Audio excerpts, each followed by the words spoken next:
Stop spending so much time editing your photos if all you're going to do is post them on social media. That's what I say all the time. Photographs posted on Facebook or Instagram are at so low resolution and they're being viewed on tiny little phone displays that all this editing we're doing is unnecessary. You're spending too much of your time editing your photographs in Lightroom. But there are still a lot of us that are purists, like me. It doesn't matter to me if I'm just going to post it on Facebook or I'm going to make a large print to sell to someone. I treat each image that I do like it's being hung in a New York City gallery. I love to edit, I love the challenge, and I love making photographs. So in this video, I'm going to walk you through my simple Lightroom edits that are quick, effective, and they will make your photographs look good when you get finished. So let's get started. Okay, we're going to get started here in Lightroom, and I've got the Lightroom program already opened up on my computer. And one of the first things you do after you import your images is you need to cull through your images and get rid of the bad ones. If they're out of focus, if the highlights are all blurred out, any problem areas with these photographs, you need to just mark them for deletion. And the way you do that is you use the X key on your keyboard. So let's take this first image right here, and we're in grid view, and I'm going to double click on it to make it bigger so you can see it. And you'll notice the film strip along the bottom shows up all down here with all these images in this folder. And this is one image that I'm not going to keep, so if I hit it with an X, it sets it as rejected. Now if you go back to the grid view and look at it, it has a black flag around it, which means it's been rejected, okay? When you move to the next photograph, you'll notice that it kind of dulls out and turns translucent or transparent. This next photograph, same thing. It's rejected. We're going to give it an X. And this one here, click on that, X. And if you want to see these in full screen, this is the deer running away from me. Obviously, we're not going to edit that photograph. Go back to the grid view and hit X. There's a couple more I'm going to get rid of. There's one right here and one right here. Now, you do that through the whole folder and you decide what you're going to keep. And then you start looking at the ones you kept. You go back to start it all over again and start with this one right here. And I probably would not keep this one because the legs are cut off. So I'm going to go ahead and just give it an X. And I'm going to hit my right arrow key to move to the next one. This one has possibilities. Let's have a closer look at the deer. It was shot at 11,400 ISO. It's got some stuff right here in front of its face. See that little there? I could probably remove that in Photoshop, but this video is not about Photoshop, it's about Lightroom. So I'm going to go ahead and reject that one, give it an X. We know we rejected these two, probably for the same reason. And what we got right here is one that I've actually worked on already, and it's the one we're going to select tonight. So this is the raw file, and actually I don't want to work on that one. It's got the little, yeah, we can just leave it in there. It's probably part of the nature, you know, standing behind the weeds. And we'll just leave that in there. So when we get done editing this, okay, it's going to look like this, okay, or similar to it. So what we're going to do first is what I do first for every photograph. The first thing I do is I go under Develop, and I'm under the Basic tab right here. Got them all collapsed right now. You can run in solo mode if you want. Sometimes I do that. And what that does is it only has one of these tabs open at a time versus having multiple ones open at a time. And going down through here, it gets a little confusing. And how you can do that is right click in this black area, click on solo mode, and only one of these will be open at a time. Sometimes it's a little bit easier to work that way. First thing we're going to do to this photograph is we're going to hit the auto button. We're going to let Lightroom figure out what it wants to do. A good majority of the time, Lightroom does a fairly good job with this. So we're going to go ahead and start with that. And then I start looking at my wildlife photographs differently. I usually look at the image to see what it needs, and right away I can tell you that the background is too bright and the foreground is too dark. The foreground being the animal, the deer. I want that deer or that animal to pop off that page, kind of like a 3D look. So in order to do that, we're going to have to tone down or darken the background and work on that, and then work on the deer separately. So what I do is I use the Lightroom, the new Lightroom masking feature, and if you go right up here to this little button right here and you hover on that, it says masking. The shortcut key for that would be Shift W, and we go into masking and we have options. So what we want to do is we want to add a new mask, and I want to add a mask for the background, and then I want to add a mask for the deer. So what I'm going to do first is create the mask for the deer. And if I click on subject, Lightroom will try to detect the deer. Now as you can see, it did a really good job. It missed a few little areas. Down here at the bottom of its legs is still dark. Only the red areas is what's been masked, and the dark areas have not, where the picture can be seen. So I'm going to go ahead and accept that, and that's fine by me. And then what we're going to do is we're going to rename this mask so we know what it is, and just double click on it and type in deer. Now the mask name is deer. Now what we're going to do, since we created this mask and it looks pretty good, we want to invert the mask. And how we do that is you go to the three little dots on the mask you created, and you go to duplicate and invert mask. And when you do that, it's going to create another mask for the background. We're going to double click on that, and we're going to give that the name that we want, and we're going to call that background.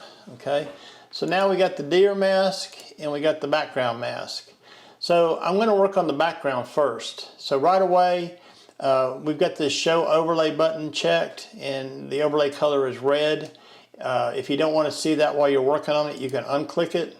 Just remember you're in the background layer. And I'm going to reduce the exposure. I'll bring it down to about minus 0.45. I like to reduce the contrast quite a bit, minus 20. Bring the highlights down. Remember, we're working on the background only. You see the changes going just to the background. And then I'm going to add a little manual contrast. So I'm going to increase the whites just a little bit, and I'm going to decrease the black points. Okay? And I'm not going to worry about what my histogram is doing up there. I'm pretty much looking at this image and deciding what I like. Okay? That's about it. Sometimes for the background, I'll reduce the texture of it, which softens it just a little bit. Okay, not make it so contrasty and bright. And now what we're going to do is we're going to go back up here and we're going to work on the deer. The deer needs to be brightened, so the first thing we're going to do is come up here and go to exposure. We're going to increase the exposure, and I'm going to reduce the contrast just a little bit, bring the highlights down. Now I'm going to increase some shadows, make that deer stand off that page, give it a little more white and a little bit less black to put a little contrast back on the deer. So you know, you can see that things are already looking better here. So these are my basic quick edits. What we need to do now is probably crop this image. So I'm going to go here and select the crop tool, and since we're going to post this on social media, I'm just going to reduce the size of it a little bit right here, and it doesn't really matter. Don't cut its feet off. Bring it into the rule of thirds. Okay, and go ahead and hit enter.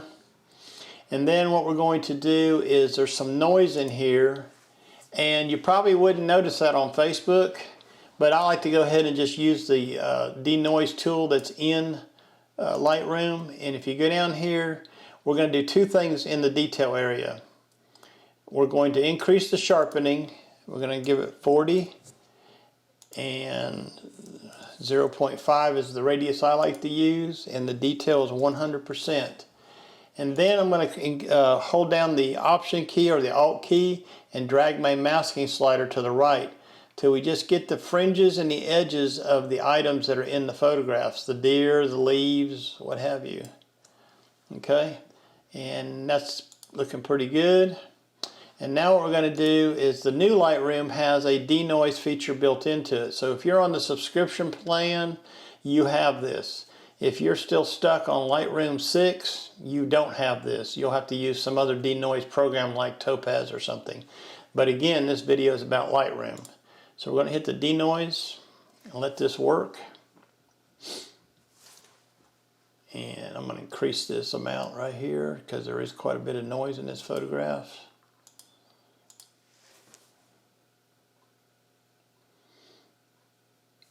And as you see in the top left corner, it's creating a DNG, and it will carry all your edits over to the DNG file. You'll see here in just a second, I'll display the DNG file, and you will see that everything we did to it, all the sliders we changed and moved, are over there in the DNG file. That's one good thing about this. When you use Topaz Denoise, it creates a TIFF file and brings it back without those edits. So the Lightroom denoise is a little more functional when it comes to that. So this is the denoise image. As you can see, it's pretty good. It's done a really good job if you look into the body here and stuff. And we're going to go back and look at the original, which is this one right here. There's the face, and let's bring this down so you can see the face. I don't like what it's done here. It's done some crazy stuff. I'm not too sure what's going on right here. There's some artifacts there. Not real happy with that. So I think what we better do is reduce that a little bit. So what I'm going to do, this photograph right here is the DNG file that Lightroom just created. I'm going to delete that. Okay, I'm just going to get rid of it completely. And the way you do that is you right click on the image, go down to remove photo, and we are actually going to delete this from the disk. A lot of people wouldn't do this normally, but this is one that I just created, and I know I can delete it and it isn't going to hurt me. So I'm going to delete it, and we're going to do the denoise one more time, and this time we're going to reduce that back down just a little bit. And we'll let that work now. Yeah, I still don't care what the denoise did, but to be honest with you, posting this on social media, I doubt anybody's going to notice that. So that's about it. That's my basic edits. If you like, we can try another one, and if you're finished watching, that's great. You can just go ahead and cut the video off now, but I'm going to go ahead and pull up another photograph and edit that while we're here. So stay tuned if you want to see a bird photograph being edited. Okay, so here we are with a bird photograph that we're going to edit.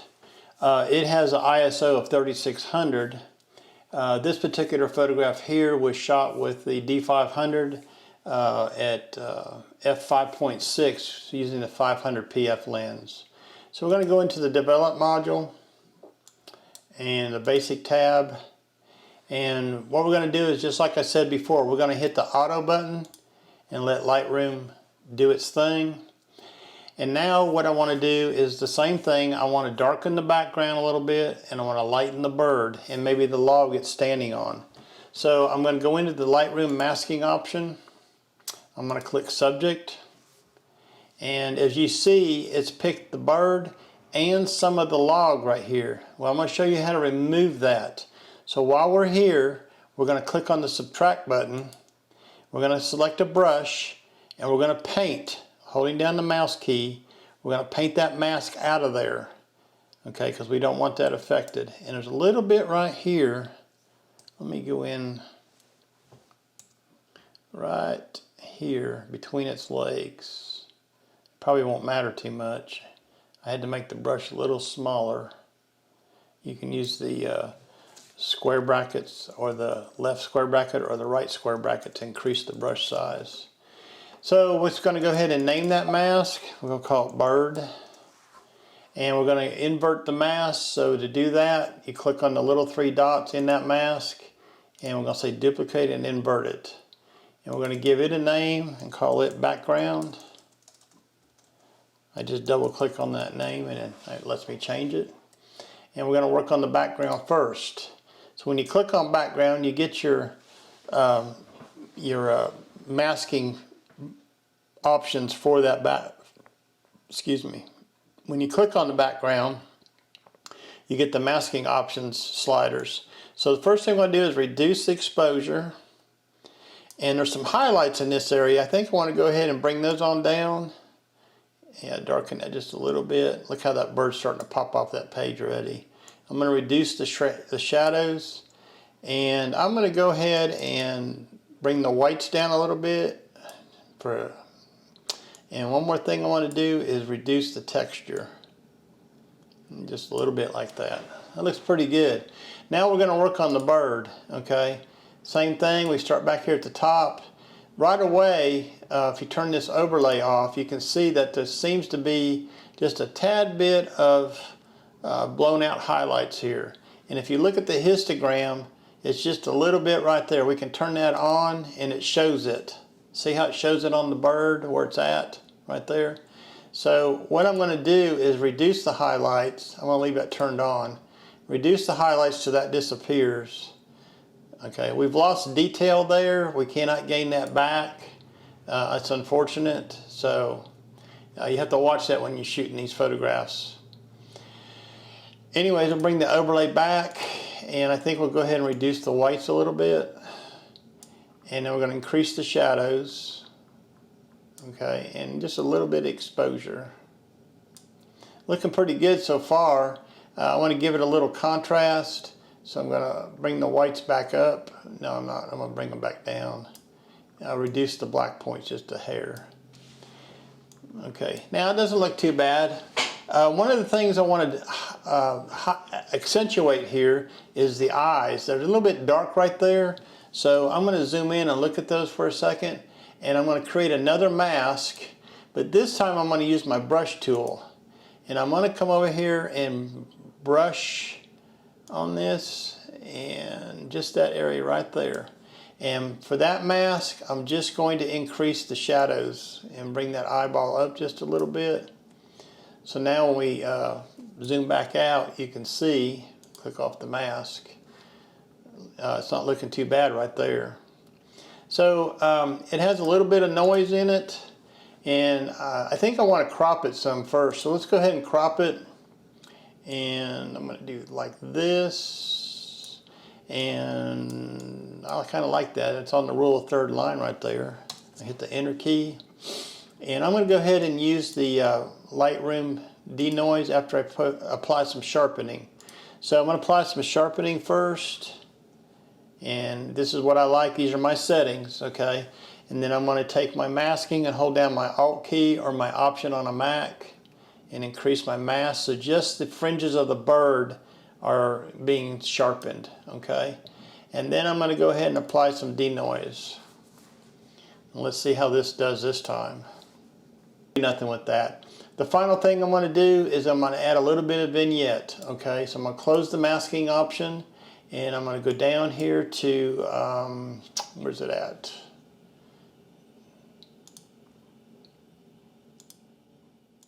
I'm going to go down here to Effects, and I'm going to make it -11 and give it just a little bit of vignette, and that's all I'm going to do to it right there. And all we got left to do now, here's a full screen version of it. All we got to do now is export it out and post it to Facebook. So that's it for this edit tonight. Hope you found these quick and simple Lightroom edits helpful, and thanks for coming along, and hope you enjoyed the video. Have a good evening. Bye bye now.